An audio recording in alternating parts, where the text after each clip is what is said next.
দেখো আমরা আগরতলা লেক চুমনি বাজারটা ঘুরতে এসেছি অ্যান্ড কিছু বাজারও করুম টুকটাক। এদিকে দিদি আর রাহুল বাজার করতেছে, প্রচুর দোকান আছে বাট কিছুটা মানুষ কম আছে,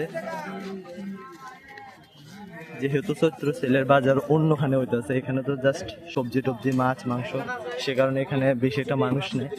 তাও আমরা পছন্দের জিনিসগুলা কিনে লইতেছি, সবজি টবজি দিদি কিনতে আছে স্পেশালি। এই দেখো সবজি, টাটকা সবজি দিদি দেখতেছে ঘুরা ঘুরা কি তা কিনন যায়। আর আমিও এটাতে সেকেন্ড টাইম এসি মার্কেটে।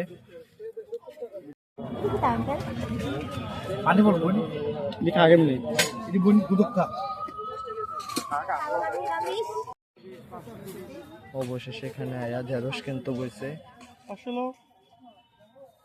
আমার জিগে এবার খরচ করতেছে এন্ড রাহুলেরও জিজ্ঞাসা কি তা খাইবি, তাই আমরা বললাম ঢেঁড়স নেওয়া যায়, ঢেঁড়স নিতেছে। ঢেঁড়সটা শুভর লেগে নেওয়া, এটা স্পেশালি শুভর ফিসলা জিনিস খাইতে খুব পছন্দ। ফাজিলের জন্য আমি খাই ঢেঁড়স, কোনো অসুবিধা নেই।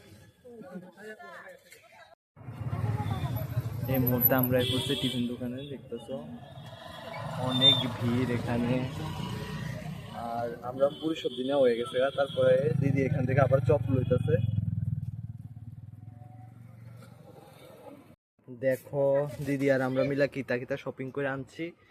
এদিকে আছে সুইটস আইটেম, তারপরে দইও আছে, এটা হচ্ছে দইয়ের বান্ডটা। আর এটি কিতা পটল, আর এটি কিতা দিদি, এটি কিতা করলা। আমি যদিও সবজি জানি না, চিনি না বেশি। এটা হচ্ছে ঢেঁড়স। আর এদিকে হচ্ছে এটা হচ্ছে লাউ, কত ছোট্ট লাউ দেখছো। দেন হচ্ছে এটা হচ্ছে টিফিন পুরি সবজি। এটা আবার কি, ও চপ, এটার মধ্যে চপ আছে। আর এটার মধ্যে আম, যেটু আমের ভাগো যেটু লেগে আনছে। দেন হচ্ছে এটি কেক, চায়ের লগে খাওয়ানোর লেগা। আর এদিকেও একটু স্পেশাল কিছু আছে, স্পেশাল বলতে আমি দেখাই, এই দেখো। দেন আরেকটা জিনিস, এটা আমি আনছি, এই হলো এই ওয়াচটা লইছে, কেমন হয়েছে কইও এটা। ঠিক আছে, টাটা।